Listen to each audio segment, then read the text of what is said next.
What's up, e-bike fans? It's the first of the new year 2022, and in this video we're just going to be talking about the awesome ride the e-bike industry experienced in 2021 and also what we can expect potentially in 2022. So let's get started.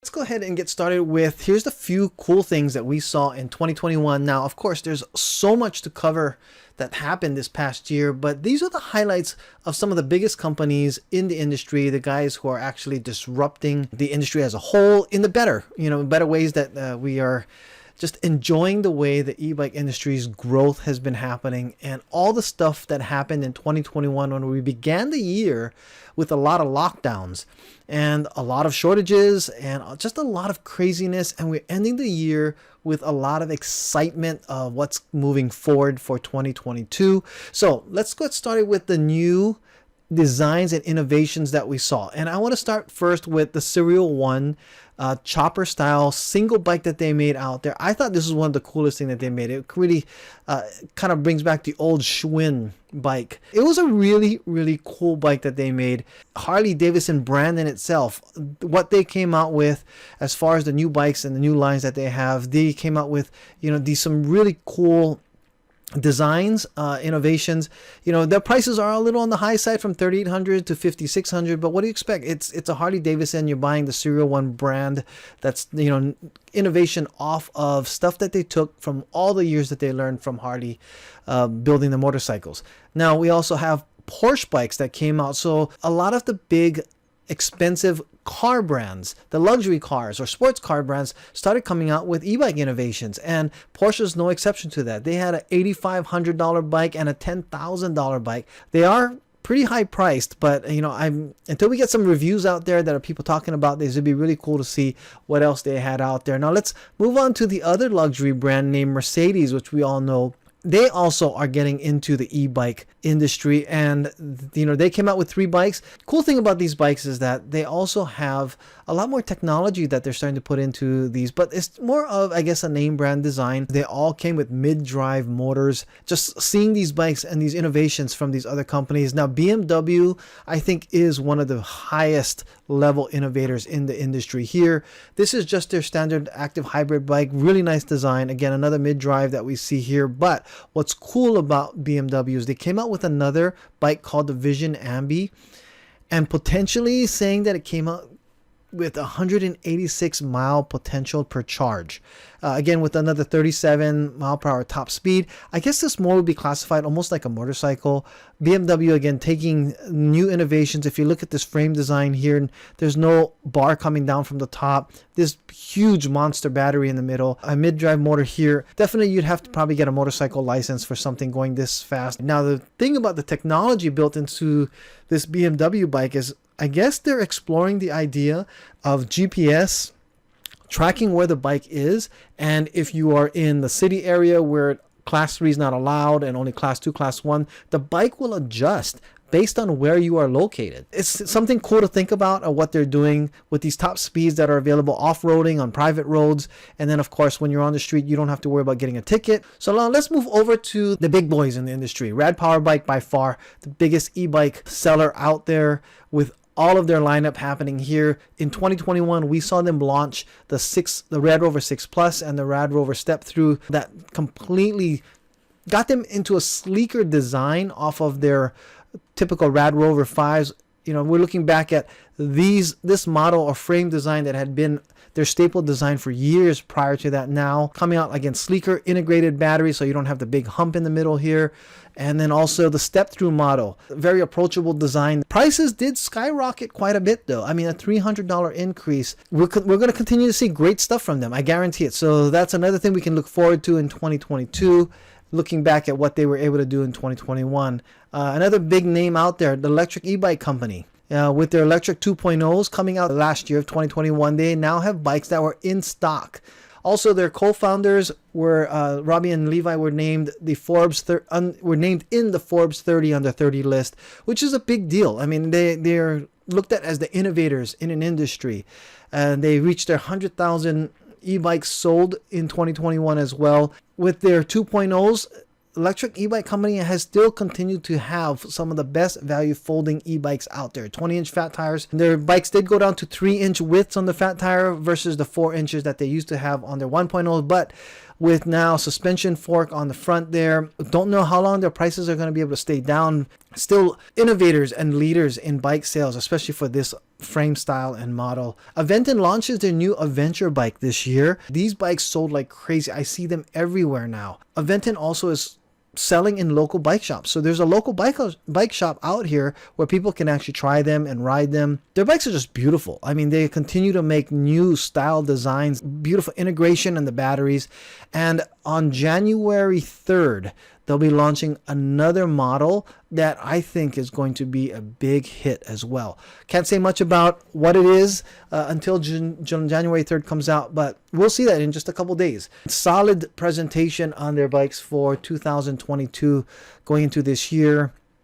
Then next we have the Hemingway line also launching the Zebra, Big Dog, and Cobra, adding to their cruiser and the step through and the escape, moving into a more sleek or sporty look into their bikes as well. And then let's go ahead and mention some of the newcomers to the market. Magicycle, bringing some of the best value for the big cruiser style 26-inch 750 watt, adding 52 volt batteries to their bikes and starting off prices at $999 earlier in 2021. Now they're up to $1,549, but just want to go ahead and put that out there that if you use ebikeproducts.com/Magicycle, going to their website there, the Chris100 code, I just tested it. This was actually from today on their website. Still takes off $100, so you can still get one of these bikes at $1,449 plus tax. That is still amazing deal for a 26-inch bike. Again, with a 52 volt battery and 750 watts. They sold a ton of bikes this year, and they still have some that are in stock. You know, you can check them out as well. Just excited to see potentially what they're going to come out in 2022 as well. I mean, these guys have been able to bring and keep prices low and having some of the best values of the larger power bikes that are out there. Looking now at Snapcycle, also a newcomer to the market in 2021. These three bikes, nice power there. The S1 is one of the most powerful folding 20-inch fat tire bikes. The R1 at 48 volts on a 750 watts, smoothest acceleration that I had, and the step-through model that they put, very approachable. Again, another winning model. Integrated battery just makes these bikes just beautiful. Another big contender. Excited to see what they're going to come out with, if they're going to come out with potentially any road bikes for the following year, even for Magicycle. I mean, that they were talking about that early in 2021, coming out with some road bikes. So I'm, like I said, really excited to see what we're going to be expecting from these companies to come out. Another innovation or big launch in 2021 was from Zengbu, the Graphene battery coming out here. Now, this technology is still brand new in the market. They were the first e-bike company to launch with graphene batteries. Graphene, it's actually graphene lithium. It is a mixture. I don't know how that technology is being integrated together, but apparently it's supposed to help bring the prices down, which is why these bikes are actually at great prices for the 16-inch with a lot of power behind them. So big news, I guess, for most of the e-bike companies throughout the year of 2021 is because of all of the supply chain issues, and even more so, the rising cost of the raw materials for bringing the bike. Almost every single one of the e-bike companies were hit with price increases. So we're going back through some of these. October, with Rise actually having their increase, Snapcycle having their increase in October, Aventon also mentioning their price increases in August. Rad Power Bikes, multiple price increases I think throughout the year, but again 12/29 they had more increases. Saunders laid down pretty early that they were talking about the delays, that they were having issues with supply chain and rising prices continuously throughout the year. Ride One Up, we should see more innovations also from Ride One Up on their bikes as an aerial rider. Price increases again also earlier in July. Ride One Up had it back in March. The big news was actually because of supply chain really was being hit hard with shipping container costs. We thought we were going to see price container drop in September. So we're going to be continuing to see more probably increases going into 2022. And here are some of the things I think we're going to be seeing all around innovations. We're going to see better batteries being made, better motors being made this year as well. You know, we still see motors that are being put into other bikes that Bafang was not able to provide with the Magicycle, and also just better, I guess, innovations when shortages start happening. E-bike subscription services where people can actually subscribe and get a bike like by the month. You can basically pay monthly, and then if you just don't need the bike during the winter seasons where you can't ride, then you can stop your subscription and restart it again. And this will allow you to have a bike on hand where you're pretty much like leasing month to month. It's really interesting. That's going to be probably more growth adding to the industry. I think due to COVID, now with the Omicron right now being talked about during this time, shutdowns potentially happening again. People are not going to want to do public transportation. There's going to be a lot less carpool sharing probably. We're going to be seeing more e-bike awareness. So with all of the supply chain issues like just hammering us earlier in the third quarter of 2021, the fourth quarter, we did see a lot of our main manufacturers now have enough supply during the Christmas season to go ahead and supply the industry. So it's possible that even though we had a lot of problems and even though there were a lot of shortages earlier in 2021, right now in 2022, we actually have stock available. Lectric, for instance, plagued with shortages early in the year, now got most of their inventory that they were hoping for, so they were able to sell a good portion for the Christmas season.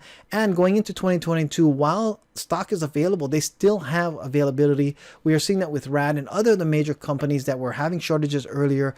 Coming into this beginning of the year, Q1, have stock available. But keep in mind, February 1st is Chinese New Year, which means all of China pretty much shuts down during these years, all through February. So we will have basically a slowdown again of manufacturing until they all come back. And then again, hopefully we'll have containers being shipped back to them, provided that COVID and Omicron does not actually hinder that. But let's talk about more investments going into the e-bike companies. Tons of these companies have gotten $1 million in funding and venture capital funding. So, that will help with R&D and also with getting around, potentially being able to pay their way around shortages that have been happening. I honestly think we're going to see more conversion kits starting to happen as well, where people will be able to buy for a lot cheaper a conversion kit and upgrade their bikes, a standard bike, into an e-bike. That's going to be something that will be interesting in seeing. I think better tech, like we see with the tracking, more efficiency that's going to be into the drivetrains that are going to be happening, and potentially even auto driving bikes. I mean, there's like bikes that are out there that are being tested to see if they can actually drive them. I don't know how safe that's going to be because, you need to balance it. But then again, those are things that are also being talked about right now. Better e-bike designs are going to be happening. And I think what's even better is better e-bike transportation infrastructure, where we'll have better bike lanes being put out there. I'm already seeing that here, that we have these wider lanes being put on, where there's just even these like barriers that are being put on to make e-bike or even just bike riding a lot safer. And that's really cool to start seeing. We're going to have better innovation with multi-purpose bikes, like those that need cargo, or if you need to carry more stuff, or even carry more people on them. We're already seeing bikes like that being built, which means stronger engines, stronger drivetrains. I think we're going to see more powerful e-bikes all in all, even a 750 watt motor with higher torque. So they'll be able to pull that. I'm thinking that's going to be stuff that we're going to see. I'm also going to see more laws. In fact, we're already seeing more laws being put into there. Innovations that are laws that are saying that, they're going to be more restrictive, and also probably even depending on where you live, they might be actually more beneficial for the industry as a whole. That's going to be something we're going to see. So our shortage is going to happen, probably. Our in prices is going to increase. That will probably happen. But is it possible that we might actually see price drops later in Q3 and Q4?